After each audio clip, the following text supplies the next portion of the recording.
South Korea is voting for a new president after 6 months of political chaos. Here's what to know.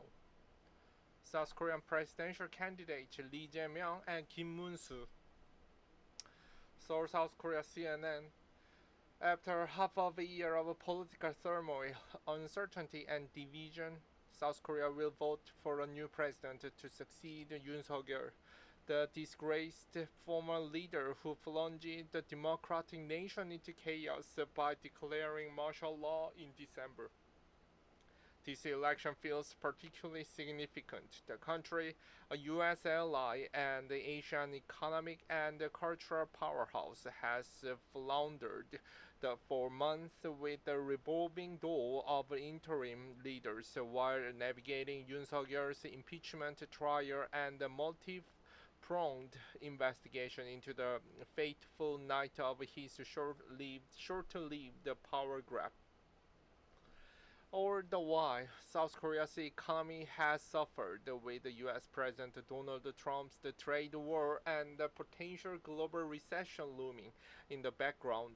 The two men are each promising to help the country recover if elected. A lawyer turned politician dogged by legal cases who survived the assassination attempt, and the former anti-establishment activist turned conservative minister. Polls open on Tuesday morning, and the winner could be declared by Wednesday. Here's what you need to know. Who's the main candidate? Lee Jae-myung, presidential candidate of the Democratic Party, speaks while campaigning in Seoul, South Korea Monday, May 12th. The frontrunner is Lee Jae-myung, 60, of the liberal opposition Democratic Party, a former underage factory worker from the Poo family. Lee Jae-myung became a human rights lawyer before entering politics. He is a former mayor and governor, and most recently served as the lawmaker after narrowly losing to Yoon Suk-yeol in the 2022 presidential election. He survived the assassination attempt in January 2024 when a man stabbed him in the neck during the public event. He again made the headlines on December 3rd, 2024, the night Yoon Suk-yeol declared martial law and sent troops to parliament. Lee Jae-myung was among the lawmakers who rushed to the legislature and pushed past soldiers to hold the emergency votes to lift martial law. He lived streamed himself jumping over the fence to enter the building in the viral video viewed tens of millions of times. On the campaign trail, Lee Jae-myung promises the political and economic reforms, including more controls on the president's ability to declare martial law and revising the constitution to allow two four-year presidential terms instead of the current single five-year term. He has emphasized easing tensions on the Korean peninsula while holding on to the long-time goal of denuclearizing North Korea. He also supports boosting small businesses and growing the AI industry. But Lee Jae-myung has also been dogged by the legal cases, including several ongoing trials for alleged bribery and charges related to the property development scandal. Separately, he was convicted of violating election law in another ongoing case that has been sent to the appeals court. Lee Jae-myung denies all the charges against him. Speaking to CNN in December, he claimed he had been indicted on various charges without any evidence of or basis, and that the allegations are politically motivated. Lee Jae-myung's main rival is Moon-soo of the conservative People Power Party, called the PPP.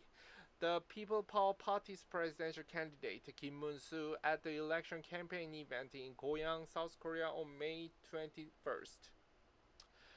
When Yoon Suk-yeol left the party in May, he urged supporters to back Kim Moon-soo, a 73-year-old former labor minister who had been a prominent labor activist at university, even being expelled and imprisoned for his protest.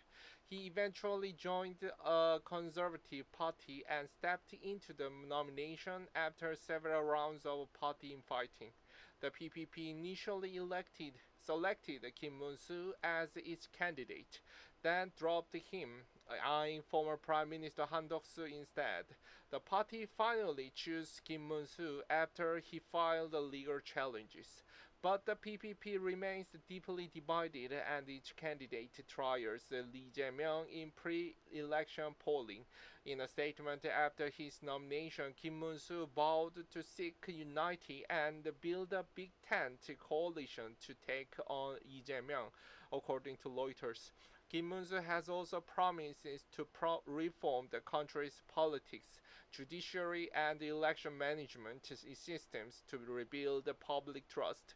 His campaign emphasized making South Korea businesses friendly through tax cuts and eases restrictions, and by promoting new technologies and nuclear energy.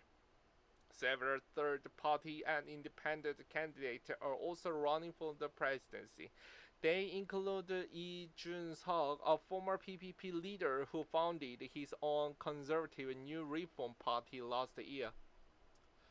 What are the issues on the table? At the forefront of voters' mind is the country's trailing economy and the rising cost of living. Youth unemployment has surged and consumption has declined, with the economy unexpectedly contracting in the first quarter of this year.